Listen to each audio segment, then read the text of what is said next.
What's up, y'all? Toya here, and I am back with another video for y'all. Before we get into the video, make sure you guys leave a like, subscribe, and hit that notification bell. Alright, y'all, so welcome back to another episode of Toya Reacts. So today we have 3 TikTok videos that we are going to react to, and I'm gonna go ahead and give you my opinion on them. So let's go ahead and get into this first video.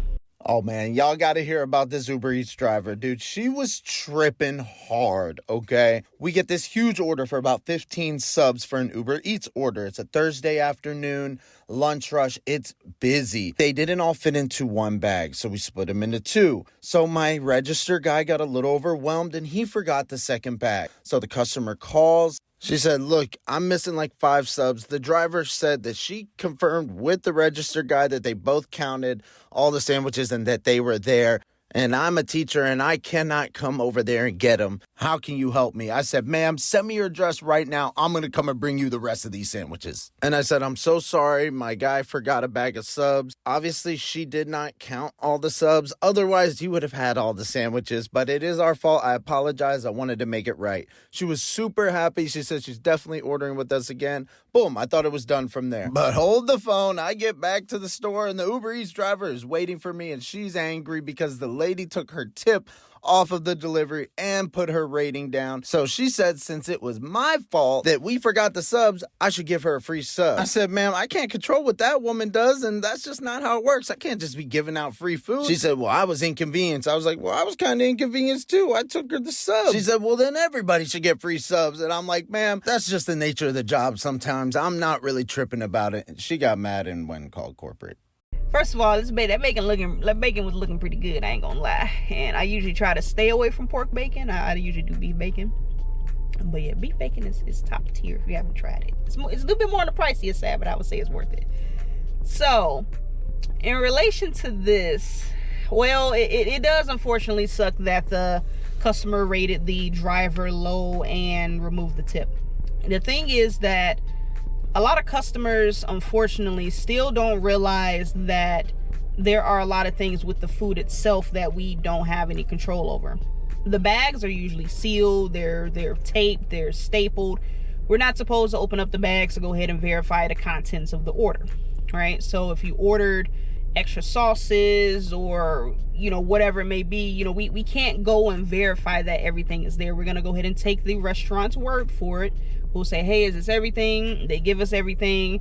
And if something's missing, that's on the restaurant. You would just have to call. And in this case, she called the restaurant and they found that, they forgot to give the driver the sub. So that's not on the driver.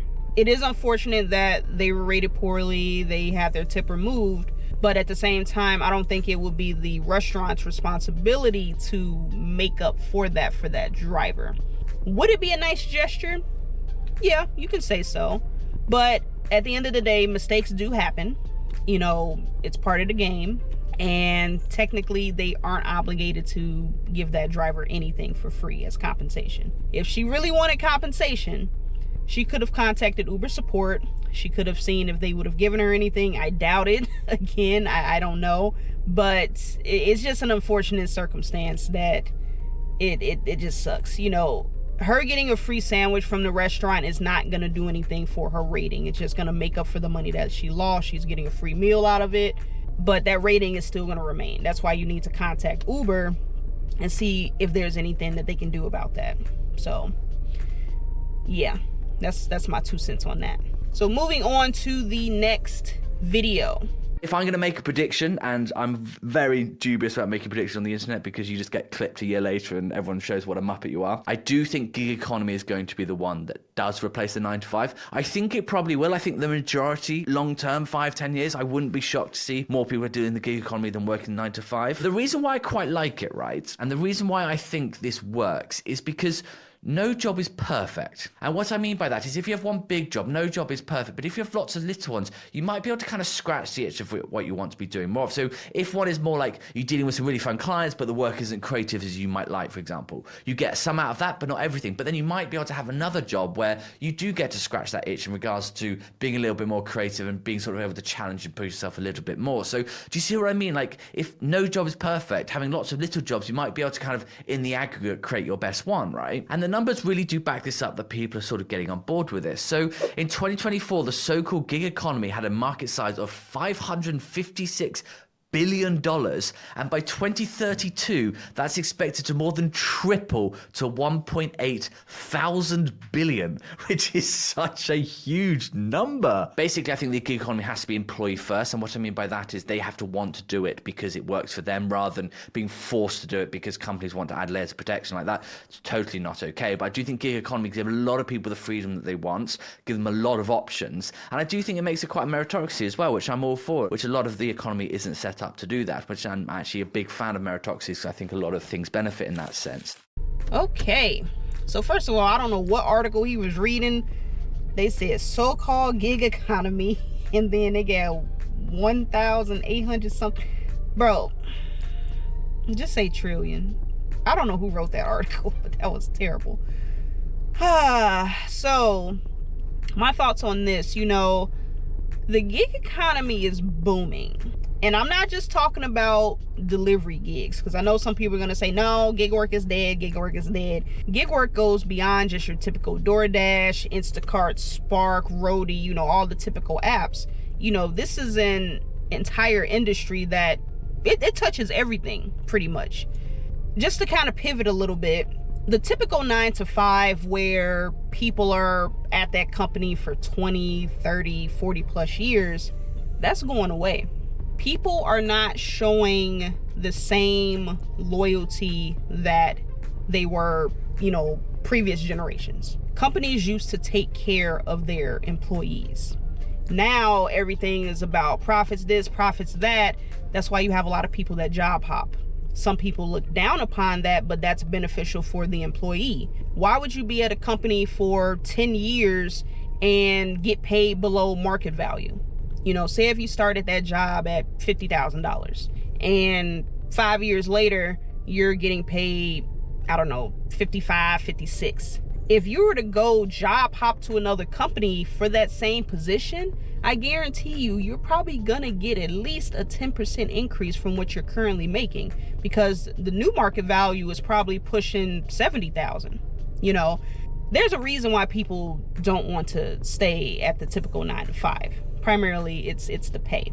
You get more work, same amount of pay, and it's just not worth it anymore. So a lot of people could potentially gravitate to more contract type jobs. We see this with IT, construction jobs, and even just these little gig apps that we do every now and then. And in doing so, you're able to go ahead and tap into pretty much any sector that you want to. Find something that you actually enjoy. Obviously we're out here to make our money, pay our bills, things like that. But like you said, you have the potential to go out there and do something that, might scratch that itch, like you said. There's so many options other than your typical delivery gigs. If you want to make a business out of that, you can do that.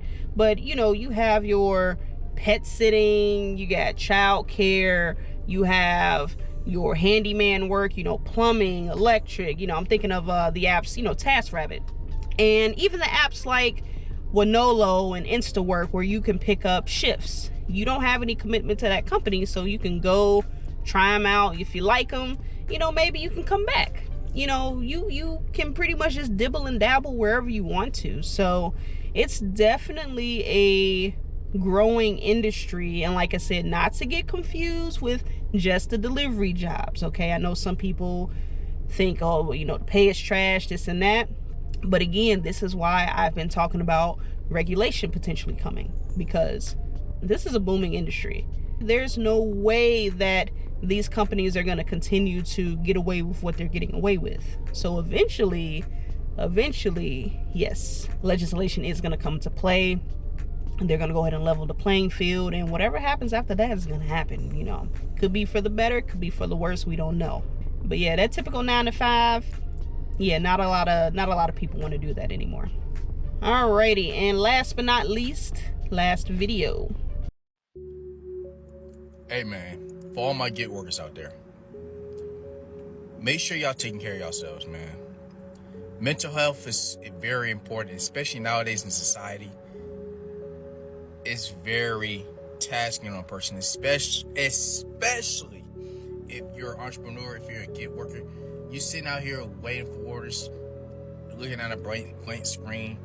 Make sure y'all going to the gym, man. Make sure y'all taking your vitamins. Make sure you have something social to do. Make sure y'all spending time with your friends and family on the weekends, or sometimes throughout the day, so you can stay afloat with gig work. Because it's a lonely journey, and it's not easy doing what we do. Make sure your mental health is good. Go to the gym, take your vitamins, right? Spend time with your friends and family. Try to make time for social life. I'm just looking out for y'all. So yeah, this one, ironically, I came across this video like 2 days after I saw Peggy Tainment. I'm gonna call you out really quick, okay? I saw your video. You were reacting to the one girl who quit her job to do DoorDash, and she was going through, you know, her whole spiel, talking about everything. And then she got to the point where she was talking about how she values her happiness, she values her mental health. And I didn't like your reaction. Your reaction was very insensitive.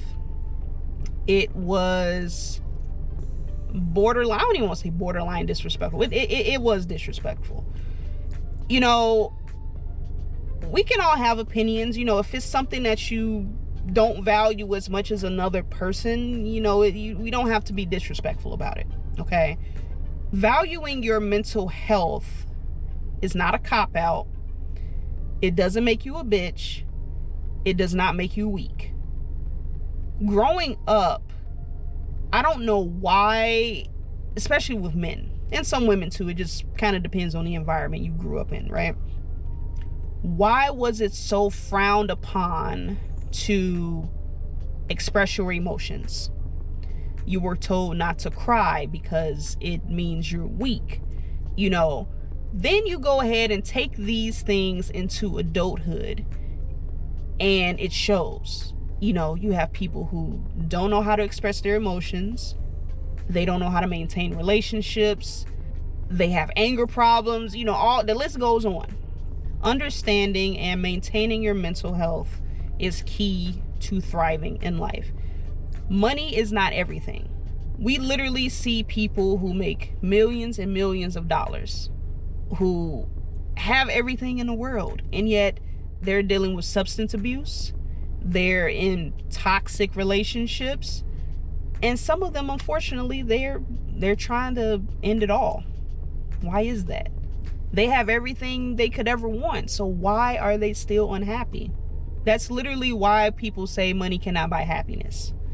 Yes, for us regular folk, you know, money is everything. It keeps us living. It keeps a roof over our head. It keeps our bellies full. You know, yes, we have to go out. We have to push through. We have to go ahead and work. If we're feeling down, we can't go ahead and call up the mortgage company and be like, hey, you know, I haven't been able to work because I've been depressed. I can't pay the mortgage. We can't do that. We can't do that. So what happens? All of that pressure is building on top of each other, and eventually you might crack. And as gig workers, you know, we, especially if you do this full time, a lot of gig workers, they are under a lot of pressure. They, especially if they're the ones who are the sole person that's bringing in the money, if they don't work, they don't eat. Their family doesn't eat. So they're out there hours upon hours upon hours, just hustling, not thinking about how it's affecting them. Most gig workers, they're solo when they're doing their work. Some people might do it with a spouse, a partner, whatever. But most people, they're by themselves in their cars all day. So if you're sitting there, you know, looking at your phone, you're like, you know, I'm trying to go ahead and get this next order, you know, you spend a lot of time thinking about what's next. And I'm not talking about what's the next order or am I going to go ahead and get my drive to go ahead and get my next orders. No, I'm talking about what's next in life. Can I keep doing this? How long can I keep doing gig work? You know, what's going to happen in 5 years? Am I going to be able to make X amount of money to go ahead and move my family into a house or a better area? Or, you know, it's a lot of things that you think about. And granted, these are things that a lot of people think about. Even if you have a W-2, you think about this stuff too. But with gig workers, I feel like it's a different level. It's a different level of pressure. You know, like I said, everybody has different values. Some people might value mental health more. People might have religious values that they value more. You know, everybody has their own different opinions. But mental health, I would say, it affects you a lot more than you might think. You know, say you go to hang out with some friends or something, you know, they might be like, dang man, you a little snappy today, you know, what's going on? You haven't had a chance to de-stress. So now that anger, you know, you haven't been able to de-stress, so now it's like leaking out slowly with loved ones, and you know, that's not healthy. That's not healthy. You have to find a balance. You really have to find a balance. So it's definitely not something, like I said, that we talk a lot in the gig community. I think I made like 1 or 2 videos talking about this, and honestly they got minimal views, and that's okay. You know, I'm still keep talking about it whether people like it or not.